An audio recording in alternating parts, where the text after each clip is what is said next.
Welcome to ఉదయం news. Annamayya జిల్లా గాలిగూడు మండలంలో ప్రభుత్వ బీసీ బాలుర వసతి గృహం నందు 2 బస్తాల బియ్యం అమ్ముకుంటున్న సంఘటన వెలుగులోకి వచ్చి 3 రోజులు అవుతున్న ఈ ఘటనకు బాధ్యులైన వసతి గృహ అధికారిని శ్రీనివాసును సస్పెండ్ చేసి క్రిమినల్ కేసు నమోదు చేయాలని ఆర్ఎస్ఎఫ్ రాష్ట్ర అధ్యక్షులు డిఎం ఓబులేస్ యాదవ్ డిమాండ్ చేశారు. ఈ సందర్భంగా గాలిగూడు బీసీ బాలుర వసతి గృహంలో విద్యార్థులకు చెందిన బియ్యం బస్తాలు అమ్ముకున్న ఘటన ఈ రోజు చోటు చేసుకుందని అధికారులు కూడా నిజమే నేను నిర్ధారించి బియ్యం గోడలకు తరలించారని, కానీ ఇంతవరకు బాధ్యులైన బీసీ బాలుర వసతి అధికారి శ్రీనివాసును ఇంతవరకు సస్పెండ్ చేయకుండా కాలయాపన చేస్తున్నట్లు జిల్లా బీసీ సంక్షేమ అధికారి సురేష్ నిర్లక్ష్యం వహిస్తున్నారని మండిపడ్డారు. ప్రతిరోజు ఉదయం అధికంగా విద్యార్థులు హాజరైనట్లు బోగస్ అటెండెన్స్ వేస్తూ రాత్రి సమయంలో కూడా విద్యార్థులు లేకపోయినప్పటికీ విద్యార్థులు అధికంగా ఉన్నట్లు హాజరులో నమోదు చేస్తున్నారని ఆవేదన వ్యక్తపరిచారు.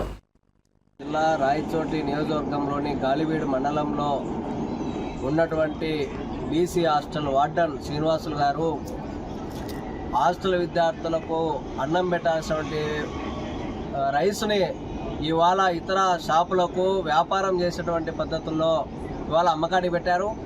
ఈ విషయం మీద పత్రికలు వచ్చాయి. అయితే అక్కడ ఉన్నటువంటి జిల్లా డీబీసీడబ్ల్యూగా సురేష్ గారు మా వార్డను ఎలాంటి తప్పు చేయలేదు అని చెప్పి ఇవాళ స్టేట్మెంట్ ఇస్తూ ఉన్నారు.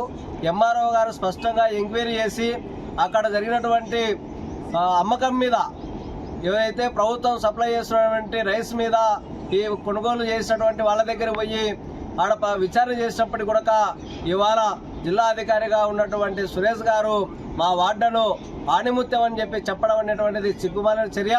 తక్షణమే బీసీ హాస్టల్ వార్డన్గా పనిచేస్తున్నటువంటి శ్రీనివాసులు గతంలో కూడా చాలా అవినీతి అక్రమాలకు పాల్పడ్డారని చెప్పి అనేక దృశ్యాలు మన దగ్గర ఉన్నాయి. కాబట్టి తక్షణమే అతని ప్రభుత్వం సరెండర్ చేసుకోవాలి, సస్పెండ్ చేయాలి, అతని మీద క్రిమినల్ కేసులు నమోదు చేయాలి. ఎందుకంటే బడుగు బలిగిన వర్గాల పిల్లలు ఇవాళ గ్రామీణ ప్రాంతం నుంచి చదువుకోవడానికి పట్టణాలకు వచ్చి హాస్టల్లో చదువుతూ ఉంటే వాళ్ళ కడుపులు కొట్టి ఇవాళ వార్డను శ్రీనివాసులు కడుపు నింపుకునేటువంటి పరిస్థితిలో వ్యవహరిస్తున్నాడు. ఇది దుర్మార్గకరమైనటువంటి చర్య. తక్షణమే వార్డన్ చేసినటువంటి అవినీతి అక్రమాలపైన విచారణ జరిపించాలి.